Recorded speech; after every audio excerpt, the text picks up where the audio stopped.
수양제와 달리 어리석지 않았던 당태종은 이 패배로 기존의 대고구려 전략을 근본적으로 재검토하게 됩니다.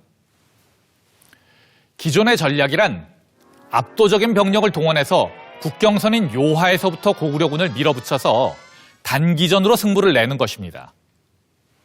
단기전이어야 하는 이유는 본국으로부터의 병참선이 너무 길기 때문이죠. 그런데 이런 방식으로는 고구려의 견고한 요동 방어선을 돌파하기가 어렵다는 것이 여러 차례의 고구려 원정 실패로 이미 증명된 상태였습니다. 따라서 당태종으로서도 새로운 돌파구가 필요했습니다. 당태종이 새로운 돌파구를 고민하던 그때 김춘추가 이번엔 당나라를 직접 찾아옵니다. 절치부심, 새로운 전략을 고민하고 있던 당태종으로서는 뭔가 기대를 가지지 않을 수 없는 방문이었죠. 과연 김춘추는 어떤 제안을 하기 위해 당나라를 찾아온 것일까요?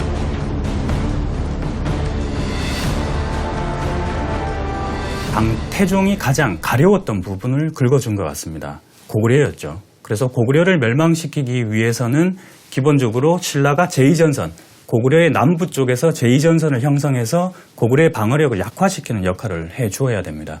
그런데 신라가 고구려의 남부로 올라가려고 하면 서쪽에 백제가 존재하고 있었기 때문에 고구려와 백제가 연합을 하게 된다면 오히려 신라가 위험에 처해집니다. 그래서 신라가 함부로 움직일 수 없는 상황이 됩니다.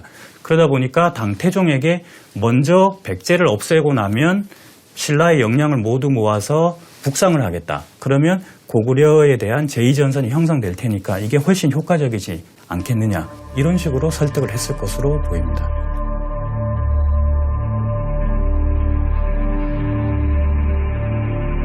더구나 김춘추가 제시한 새로운 전략을 채택할 경우 당나라에는 또 하나의 엄청난 전략적 이점이 생깁니다. 앞서 언급한 것처럼 당시 세계 최강을 자랑하던 당나라 군대가 고구려를 정복하지 못했던 것은 고구려의 강력한 요동방어선을 뚫지 못했기 때문입니다. 그런데 백제를 멸망시킨 후 신라가 본격적으로 고구려 전선에 투입되면 문제가 완전히 달라지는 것이죠. 당나라는 보급에 대한 걱정 없이 바다를 통해 평양을 직접 공격할 수 있게 되며 고구려의 요동방어선은 무용지물이 될 것입니다. 더구나 신라의 병참 지원을 기반으로 좀 더 장기전을 펼치는 것도 가능해집니다.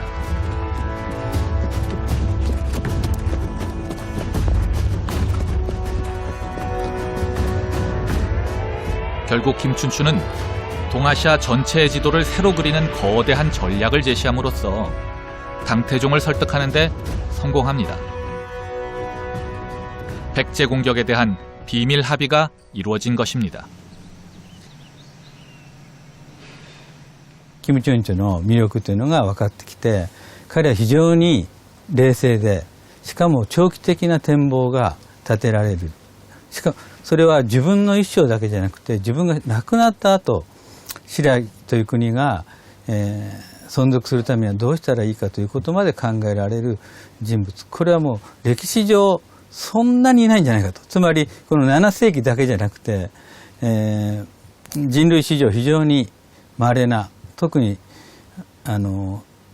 大国ではなくして小国の王子としてそういう人物がいたということが非常に奇跡的じゃないかなと。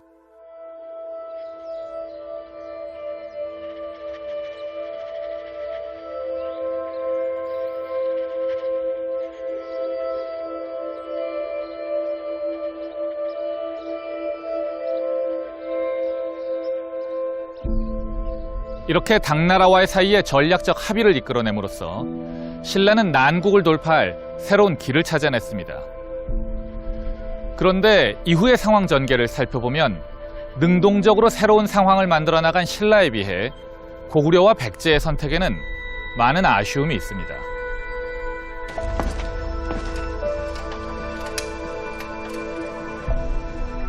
우선 고구려의 연개 소문은 김춘추의 제안을 거절함으로써 선택의 여지가 없어진 신라로 하여금 더욱 당나라에 매달리도록 만들었습니다. 결국 남북에서 동시에 공격당하는 상황을 자초한 것이었죠. 물론 동맹국인 백제가 신라를 견제해 줄 것이라고 믿었지만 김춘추가 당나라로 하여금 백제를 먼저 공격하게 하리라고는 상상도 하지 못했습니다.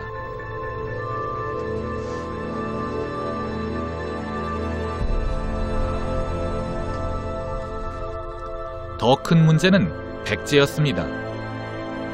백제는 당나라가 자신을 공격하리라고는 꿈에도 생각하지 못했기 때문입니다. 議場の立場から見ますと、唐の攻撃を予期したかどうかという点では、北部の古御領との軍事同盟がありましたし、それから親鸞に対しては倭国との同盟がありましたので、かなりその唐が直接その攻撃することによる、自国のリスクという点では非常に状況判断が甘かったんではないかというふうに考えますね。 고대 같은 경우는 대군이 이동할 때 특히 중국 세력이 한반도로 들어올 때는 수군을 주로 이용을 합니다. 그런데 항해를 하려면 연안항로, 그러니까 육지가 보이는 거리에서 항해를 하게 됩니다. 그래서 중간중간 기착을 하고 식수를 재공급 받기도 하는데, 당시에는 산동반도에서 지금 우리나라의 그 황해도까지 직항하는 그런 직항 노선이 아직까지 본격적으로 개척되지 않은 상황이었습니다. 그래서 만약에 당군이 출발하게 된다면 고구려를 경유를 해야 되는 상황입니다. 그렇다면 백제 입장에서 볼 때 당군이 적대국인 고구려 세력을 쉽게 통과하리라고 생각은 하지 못했을 것 같습니다. 결국 백제는 전혀 예상하지 못한 방향에서 전혀 예상하지 못한 적을 맞이하게 됩니다. 서기 660년 당나라의 13만 대군이 서해를 건너 백제로 향한 것입니다.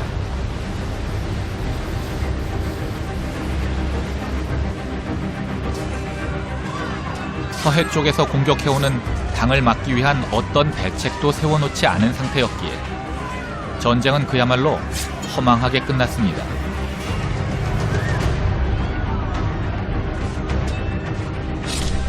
당나라의 선봉대가 백제에 상륙한 게 7월 9일이었는데 의자왕이 포로가 된 것은 7월 18일이었습니다.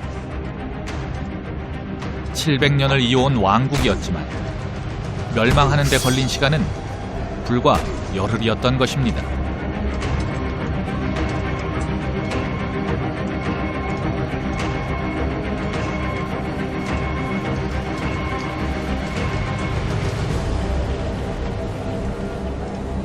백제가 망하자 이번엔 고구려 차례였습니다. 사실 어떤 의미에서 백제 침공은 고구려 침공의 예행 연습이기도 했습니다. 백제와의 전쟁에서처럼 신라가 남쪽에서 병참을 담당하면 당군이 서해를 통해 대군을 동원해서 평양을 직접 공격하는 것입니다. 이렇게 되면 고구려가 자랑하는 요동 방어선은 무용지물이 됩니다. 어쩌면 이것이야말로 김춘추가 제시한 새로운 전략의 핵심이었을 것입니다. 백제가 망한 다음해인 661년 신라와 당나라의 연합군은 고구려로 쳐들어옵니다.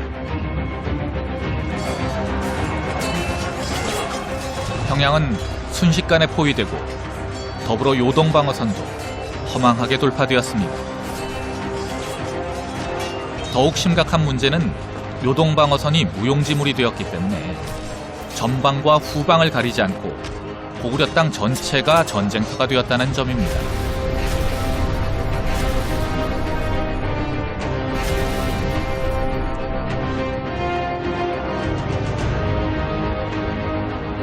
물론 고구려군의 마지막 분투로 661년의 2차 고당 전쟁에서도 고구려는 살아남았습니다. 하지만 이런 방식의 전쟁이 계속된다면 다음번에도 살아남을 수 있을지는 의문이었습니다.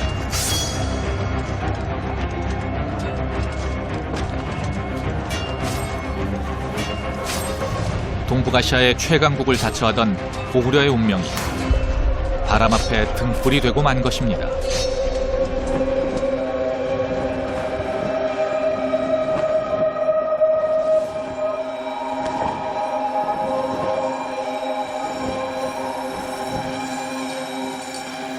고구려의 멸망이 눈앞에 다가오자 신라 조정은 숨가쁘게 대책을 마련하기 시작합니다.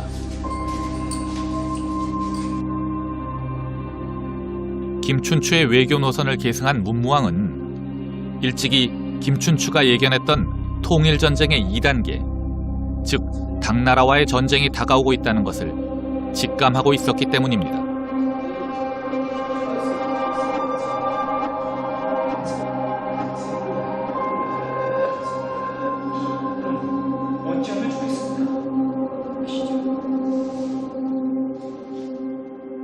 고구려가 668년 10월에 멸망하게 됩니다. 그런데 그 바로 한 달 전인 9월에 신라가 김동암이라는 사신을 전격적으로 외에 파견을 합니다. 그 사신이 가서 어떤 역할을 했는지 알 수는 없지만 기본적으로 외의 동향도 살필 겸, 그리고 그 신라가 당과의 전쟁을 하게 되면 후방에 안전이 필요합니다. 그래서 아마도 중립 우호화, 그러니까 최소한 중립을 지켜줬으면 좋겠다, 이런 그 외교 전략을 펴고 온 게 아닌가 이렇게 판단이 됩니다. 이런 걸 보면 고구려 멸망 이전에 벌써 신라는 당과의 전쟁을 어느 정도 염두했다고 볼 수가 있겠습니다.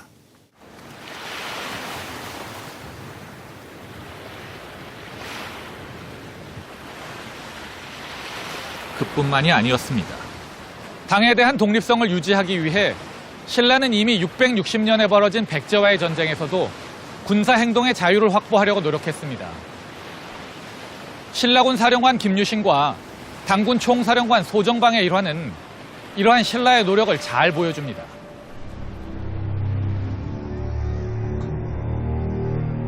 (660년 7월 11일) 백제의 수도인 사비성 앞에서 소정방의 당군과 김유신의 신라군이 합류합니다. 그런데 이때 예기치 않은 돌발 상황이 발생합니다.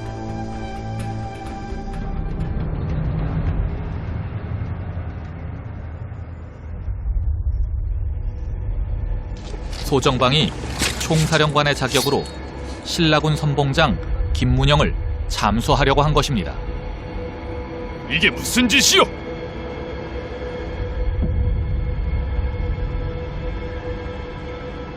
신라군과 당군이 각각 행군을 해서 사비 남쪽에서 조우하자. 그 조우하는 날짜가 7월 10일이었습니다. 그런데 신라군이 황산벌 전투를 치르고 도착한 날짜가 7월 11일이었습니다. 하루가 지났습니다.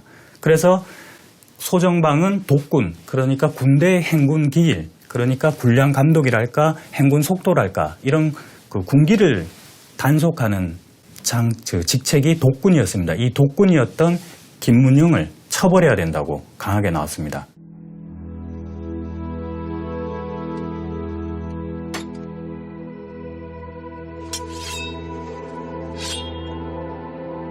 그러자 김유신은 강경하게 소정방에게 항의합니다. 심지어 소정방이 끝내 김문영을 처벌한다면 백제군과 싸우기 전에 먼저 당군과 싸우겠다는 결의를 드러내죠.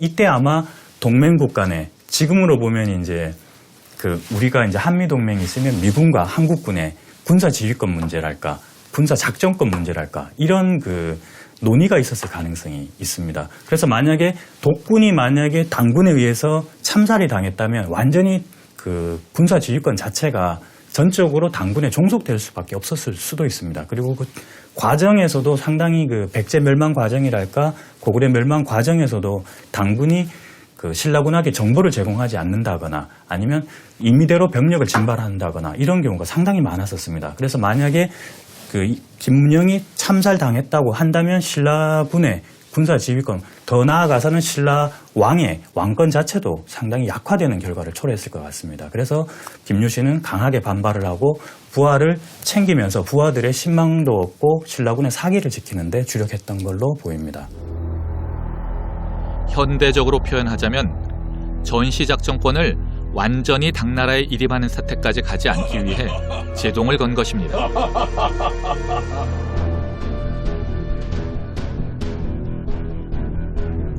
결국 소정방은 김유신의 서슬에 불복합니다. 용이 심하시오. 김문영에 대한 처벌을 취소하고 신라군의 독립성을 인정한 것이죠.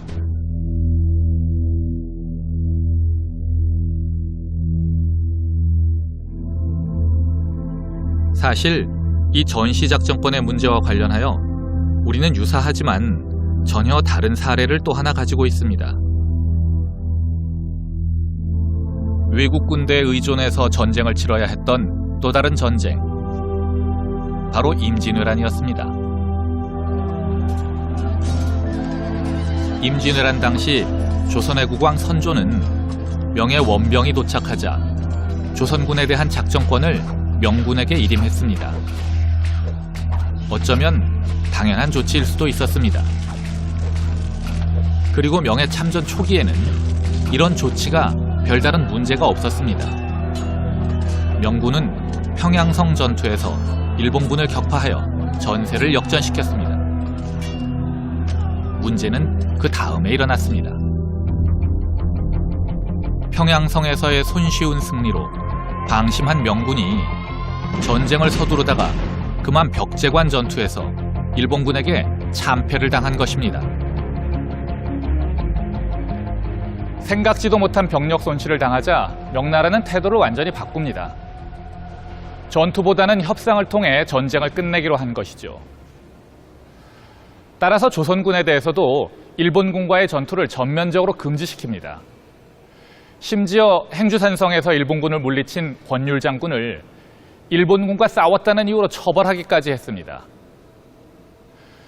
조선군으로서는 발을 동동 구르기만 할 뿐 독자적인 작전권이 없는 상태에서 할 수 있는 일은 아무것도 없었습니다. 김유신도 이러한 상황을 우려하고 있었던 것입니다. 더군다나 앞으로 당나라와의 일전을 염두에 두고 있는 신라군으로서는 반드시 신라군의 독자적인 작전권을 확보해야만 했습니다.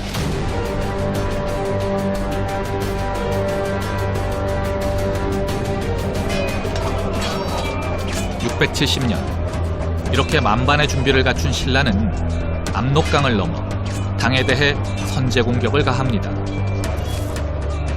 통일을 위해 벼르고 별렀던 마지막 전쟁, 당과의 전쟁을 시작한 것입니다. 전쟁은 이후 6년간이나 계속되었습니다.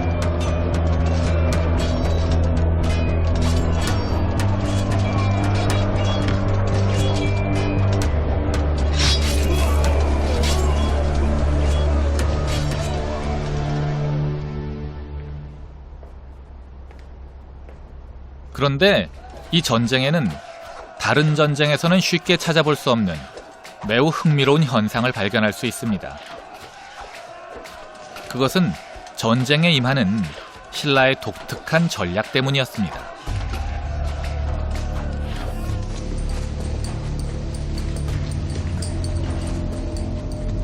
전쟁이 3년째에 접어들던 672년 9월, 당나라에 신라의 사신이 도착합니다. 그런데 전쟁 중인 적국에 사신을 파견한다는 것은 좀 이상하게 느껴집니다. 신라가 사신을 파견한 이유는 연이은 패배로 전쟁이 매우 불리해졌기 때문입니다. 신라는 말 그대로 바짝 엎드렸습니다. 얼핏 매우 굴욕적으로 느껴지고 또 뻔한 수작처럼 보이기도 하지만 효과는 있었습니다.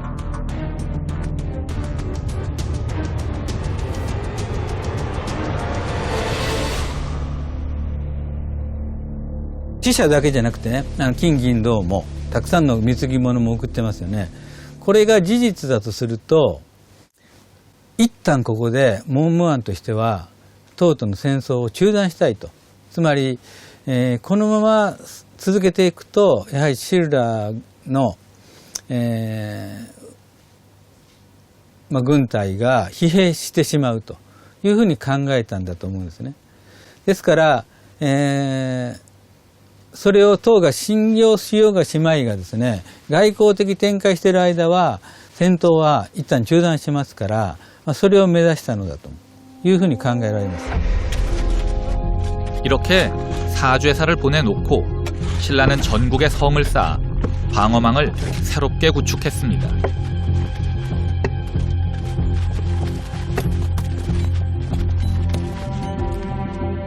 이때만이 아니었습니다. 신라는 위기가 닥치기만 하면 곧바로 사죄사를 파견해서 용서를 빌었습니다.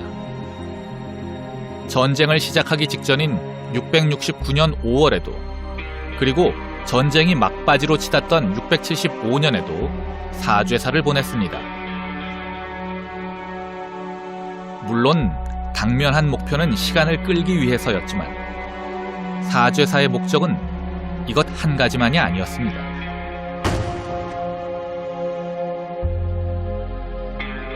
신라의 진정한 의도는 자신들이 언제든지 당나라와 타협할 준비가 되어 있다는 신호를 보내는 것이었습니다. 자신들은 평양 이북의 영토에 대해서는 전혀 관심이 없으며 당나라 황제가 한반도를 직접 지배하고자 하는 의도만 보이지 않는다면 자신들은 언제든지 동맹국이 될 수 있다는 것을 행동으로 보여준 것입니다. 신라의 지도자들은 서로 피를 흘리는 전쟁을 벌이면서도 외교적 해결책을 포기하지 않는 냉철함을 보여준 것입니다.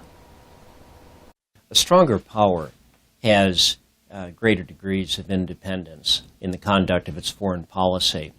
So a superpower or a major world power, it's able to use its material resources and its armed forces then to realize its interest on a global stage. If you're a major regional power, the same within the region that you have a sphere of influence. For a power that is constrained by neighboring larger powers or by global powers, then those nations, as they develop their foreign policy, have to prioritize carefully because they can't do everything. 신라의 당면 과제는 생존이었습니다.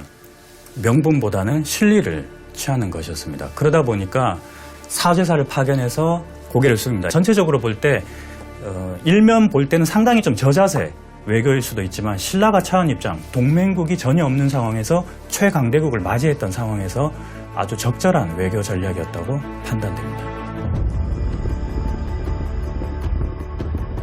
676년, 드디어 6년을 끌어온 전쟁이 끝납니다.